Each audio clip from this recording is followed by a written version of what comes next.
SH Mohammad আল জাবির আপনি লিখেছেন, ভাদ্র মাসে মেয়ে বিয়ে দিলে অমঙ্গল হয় বলে গ্রামাঞ্চলে শোনা যায়, এটা কি সঠিক?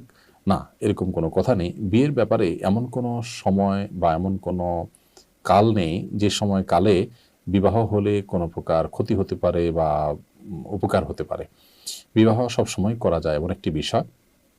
শুধুমাত্র হজের এহরামরত অবস্থায় বিবাহ বন্ধনে আবদ্ধ হওয়া নিয়ে ওলামা ইকরামের ভিন্ন মত আছে। একদল ওলামা ইকরাম জায়েজ বলেন, অন্য দল ওলামা ইকরাম না জায়েজ বলেন। তবে এর বাইরে অন্য বছরের অন্য কোনো সময়, রমজানের বাইরে, কাটা চাঁদ বলে আপনার জিলহজ মাসে, কোরবানিদের মাসে, সে মাসে, কিংবা এই ভাদ্র মাসের কথা আমি নতুন জানলাম, তো এরকম কোনো মাসে বিয়ে করলে কোনো অমঙ্গল হয়, মঙ্গল হয় এরকম মনে করলে সেটি কুসংস্কার এবং বেদাত হবে। এ ধরনের কুসংস্কারের জন্য বিশ্বাসী হওয়া যাবে না। কাবিন সম্পূর্ণ পরিশোধ না করে স্ত্রীর সাথে সহবাস করা যায় আছে কিনা, এতে স্ত্রী গর্ভবতী হলে সে গর্ভস্থ শিশুর বিধান কি বৈধ নাকি অবৈধ? দেখুন, মহারণা যদি অনাদায় থাকে, মহারণা ধার্য হয়েছে দেননি বা অনাদায় থাকে, পরবর্তীতে মহারণা আপনি পরিশোধ করবেন বা কিস্তিতে দিচ্ছেন, তো এরকম পরিস্থিতিতে স্বামী স্ত্রী পারস্পরিক সম্পর্ক করা, শারীরিক সম্পর্ক করা না জায়েজ বা হারাম কাজ নয়। এবং এর ফলে সন্তান গর্ভবতী হলে বা গর্ভে আসলে সে সন্তান বৈধ সন্তান হিসেবে বিবেচিত হবে।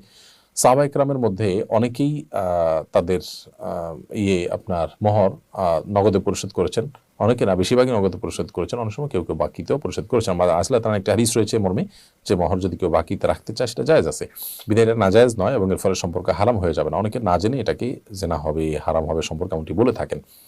তবে হ্যাঁ, এখানে একটা বিষয় হলো যে মোহর ধার্য হয়েছে, আপনি যদি মোহর না দেন, বাসর রাতে বা প্রথম সাক্ষাতে স্ত্রী যদি স্বামীকে বলে যে মোহর দেওয়ার আগ পর্যন্ত আমি তোমাকে আমার উপর কর্তৃত্ব করতে অথবা তোমার সাথে আমি শারীরিক সম্পর্ক করতে সম্মত নই, এই বাধা যদি স্ত্রী দিতে চান, ইসলাম শরিয়ার দৃষ্টিকোণ থেকে সেই বাধা দেওয়ার রাইট স্ত্রীর থাকবে, বিকজ এটা তার অধিকার, বিধায় এটা নিয়ে তিনি কথা বলতে পারেন। কিন্তু তিনি যদি প্রথমে বাধা না দেন, প্রথমে সম্মত থাকেন, মাঝপথে এসে বা কোনো একদিন এসে বাধা দিবেন, সেটার সুযোগ কিন্তু থাকবে না। মোহর পরিশোধ করতে হবে, না করলে স্বামী গুনাহগার হবেন। কিন্তু এর মানে এই না যে মোহর অপরিশোধিত থাকলে বা বাকি থাকলে সম্পর্ক হারাম হয়ে যাবে, সন্তান হারাম হয়ে যাবে, ব্যাপারটা সেরকম না।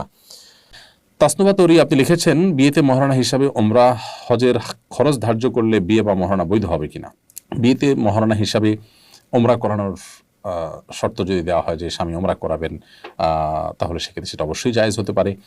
এবং এটা যেহেতু একটা ফিগারের মধ্যে আনার মতো বিষয়, তাহলে এইটি আপনার বিবাহের জন্য মহারণা হিসাবে ধার্য হতে পারে, বিবাহ বৈধ হবে এবং এই মহারণাও সঠিক বলে বিবেচিত হবে এবং এটি আদায় করতে হবে স্বামীকে। মেয়েরা লেডিস সাইকেল বা স্কুটি চালাতে পারবে কিনা?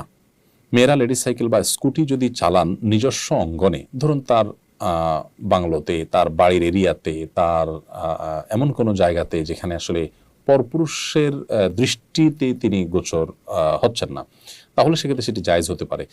একটি জিনিস আমাদের এখানে ক্লিয়ার করা দরকার, সেটা হলো যে মা বোনদের পর্দার বিষয়টিকে ইসলাম সবচেয়ে গুরুত্বের সাথে দেখে।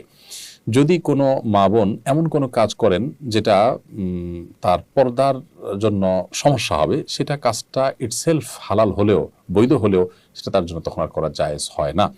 ধরুন পাবলিক প্লেসে কিংবা সাধারণ যে রাস্তাঘাট, সেখানে তিনি সাইকেল বা স্কুটি চালিয়ে যাচ্ছেন, এখানে আল্লাহ রাব্বুল আলামিন তাকে যে শরীরের কাঠামো দিয়েছেন, সাইকেল বা স্কুটি যদি চালাতে যান তিনি, তাহলে সেক্ষেত্রে নানাভাবে তার সে প্রাইভেসি লঙ্ঘন হবে, তাকে নিয়ে কেউ বাজে চিন্তা করার স্কোপ পাবে এবং তার যে ব্যক্তিত্ব সেটার একটু হলেও হানি বা আঘাত ঘটবে। যার কারণে এই সমস্ত জায়গাগুলোতে আপনি পর্দাশীলতা মেনটেন করে এটা করতে পারছেন কিনা সেটা হলো মূল বিষয়। সাধারণত এরকম অবস্থাতে আপনার স্কুটি বলেন, বাইসাইকেল বলেন, জাতীয় কোনো কিছু চালানো সম্ভবপর হয় না পরিপূর্ণভাবে নিজের পর্দাপোশিতাকে মেনটেন করে। অতএব এই অবস্থাতে এটি কিন্তু জায়েজ হবে না। আর যদি আপনি এমন কোনো ওয়ে বের করেন যে অনেক ঢোলাঢালা পোশাক কাপড় পরেছেন, সেখানে আবার পিছিয়ে পড়ে আপনি দুর্ঘটনার শিকার হবেন না, নানাভাবে যদি আপনি নিজের পর্দাকে নিশ্চিত করতে পারেন, তাহলে মৌলিকভাবে এটি কোনো নাজায়েজ বা হারাম কাজ নয়। যে বিয়ের অনুষ্ঠানে গান বাজনা হয় সেখানে যাওয়া যাবে কিনা? যে বিয়ের অনুষ্ঠানে গান বাজনা হয়, হারাম কাজ হয়, সেখানে যাওয়া যাবে না। কারণ হারাম মজলিসগুলো বর্জন করবার জন্য কোরআনে আমাদেরকে নির্দেশ করা হয়েছে। নবী সাল্লাল্লাহু আলাইহি ওয়াসাল্লাম হাদিস থেকে আমরা সে বিষয়ে নিষেধাজ্ঞা পাই। বিধায় এই হারামের আয়োজনে, হারামের অনুষ্ঠানে আমাদের জন্য যাওয়া জায়েজ হবে না। সেখানে যদি আপনার কোনো হারামের আয়োজন না থাকে, পর্দাহীনতার ভয় না থাকে, গান বাজনা না থাকে, তাহলে সেক্ষেত্রে আপনি যেতে পারেন, অর্থাৎ শর্ত সাপেক্ষে সেটি জায়েজ হতে পারে। শুধুমাত্র আমার স্বামী দুশ্চরিত্র, পরকীয়া করে, তার প্রতি আমার ঘৃণা চলে এসেছে, তার সঙ্গে এক বিছানা থাকতে আমার ঘৃণা লাগে, কিন্তু আমি ডিভোর্স দিয়ে তার থেকে আলাদা হতেও চাই না। এখন আমি রাতে ভিন্ন রুমে থাকি এবং তাকেও ভিন্ন রুমে রাখি, এটা আমার জন্য জায়েজ হবে কিনা?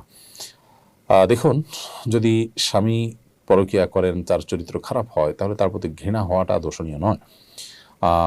এবং এই ঘৃণার জায়গা থেকে আপনি যদি অভিমান করেন বা তাকে অ্যাভয়েড করে চলেন, তো সেটাও আসলে নিষিদ্ধ নয়। তবে মনে রাখা উচিত, যেহেতু আপনি তার স্ত্রী, বিবাহিতা স্ত্রী, তার চরিত্র হেফাজত করা বা তার প্রতি আপনার যে কর্তব্য আছে সেগুলো পালন করা কিন্তু আপনার কর্তব্যের অংশ।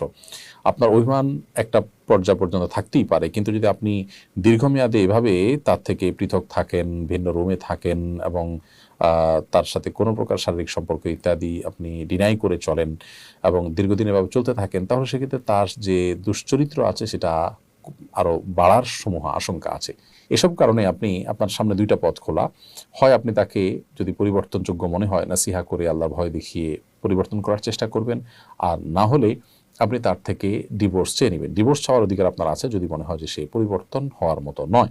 এরকম নিরাশ হয়ে গেলে বিশেষ করে অভিজ্ঞ যারা আছেন তাদের সাথে পরামর্শ করে আপনি ডিভোর্সের উদ্যোগ নিতে পারেন, কারণ একজন দুশ্চরিত্রবান খারাপ মানুষের সাথে ঘর করতে আপনি, শরীয়ত আপনাকে বাধ্য করে না।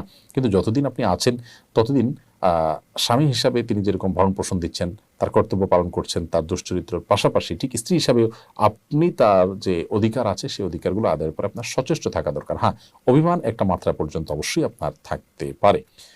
জান্নাতুল ফেরদাউস লিখেছেন, কোনো মহিলা অন্তঃসত্ত্বা থাকা অবস্থায় তার কোনো আত্মীয় মারা গেলে তাকে দেখতে দেওয়া হয় না, এতে নাকি মৃত ব্যক্তির কষ্ট হয়। আসলে কি অন্তঃসত্ত্বা অবস্থায় মৃত ব্যক্তিকে দেখার পর নিষেধাজ্ঞা আছে? সম্পূর্ণ ভিত্তিহীন এবং কুসংস্কারাচ্ছন্ন কথা।